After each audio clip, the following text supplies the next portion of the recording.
Sziasztok, szép napot, üdvözlet mindenkinek, köszöntelek benneteket a csatornámon. Ebben a mai videóban egy nagyon érdekes kis kézi rádiót szeretnék nektek bemutatni, bár nem teljesen maga a kézi rádió lesz úgymond a videónak a témája. Kicsit ugorjunk vissza az időben, méghozzá 1984-ig, ugyanis akkor jelent meg a Kenwoodnak a TH, mint Tibor Helén 21-es szériája.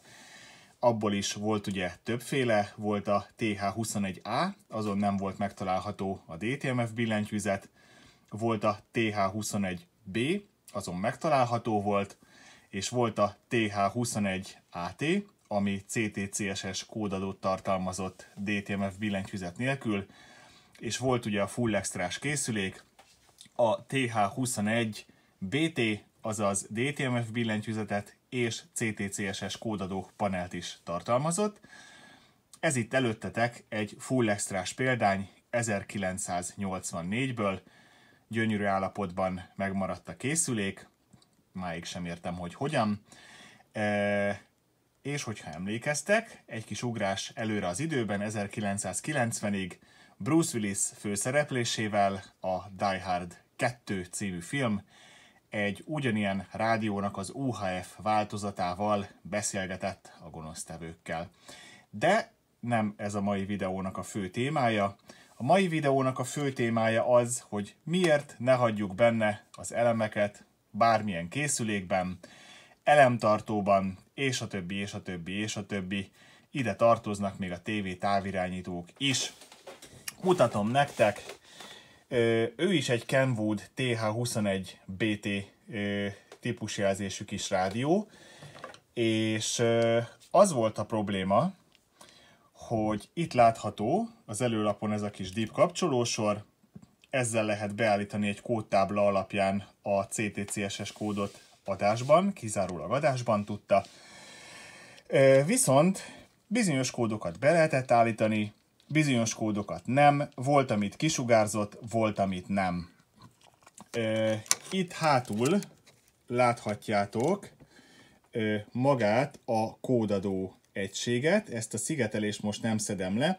A lényeg az, hogy ez az érintkező sor, amit itt láttok, ez egy dual inline tokozású, tehát egy klasszikus IC tokozásnak a jobboldali lábsora, errefelé néz előre az IC, és itt a kis szigetelés alatt van a másik lábsor, tehát érdekes, hogy egy klasszikus nem SMD alkatrészt tettek bele egy ilyen jópofa kis rádióba.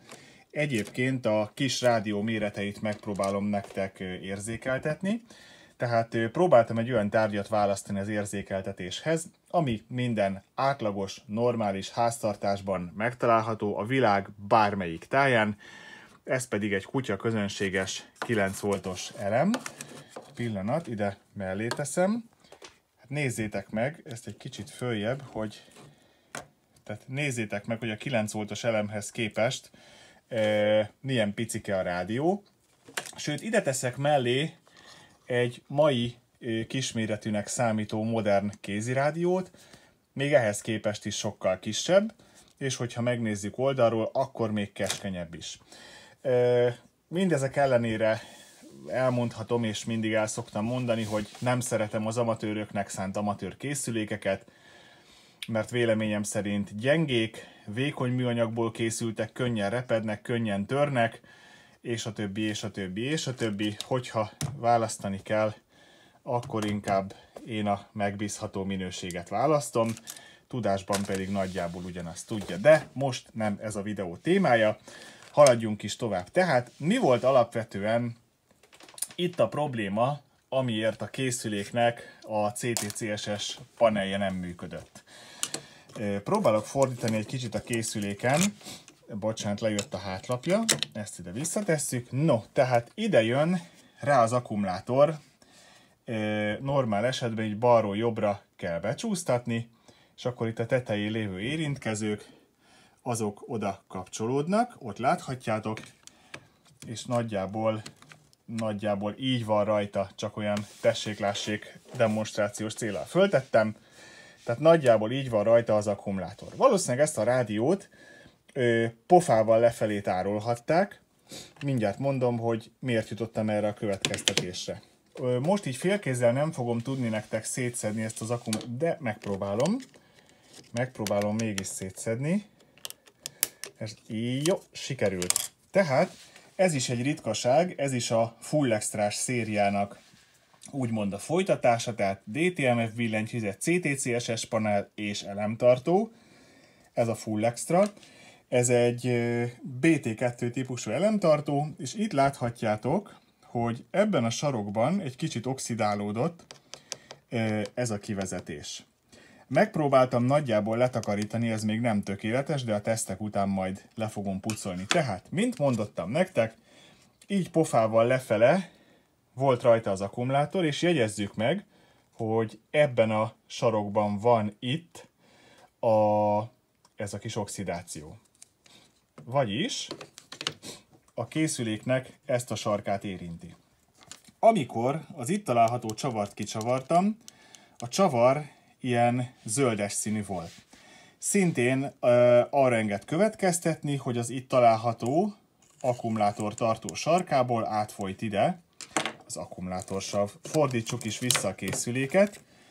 Mi található itt ezen a ponton? Hát szerencsére, hogyha megnézitek, akkor ott bent semmilyen károsodást nem okozott, úgymond ez a kis készülék.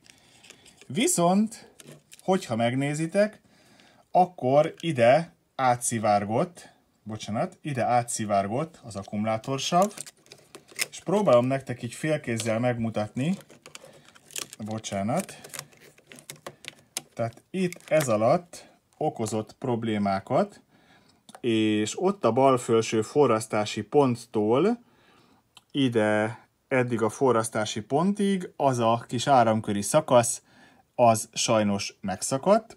Ez mérések alapján így vettem észre, ezt át kellett kötni, és ennek következtében már az utolsó dip kapcsoló is kapcsolhatóvá vált, tehát az áramkör már érzékelte a 0, illetve az 1 állását, és ennek köszönhetően most már valamennyi CTCSS kód beállítható. Mi ennek az egésznek a tanulsága? Az, hogy nem szabad az elemeket, akkumulátorokat benne hagyni egy olyan készülékben, amit nem használunk. Most igazából nincs erre olyan aranyszabály, hogy mennyi ideig érdemes kivenni, ha mennyi ideig nem használjuk. Nyilván egy TV távirányítóban minden nap szükség van az elemre.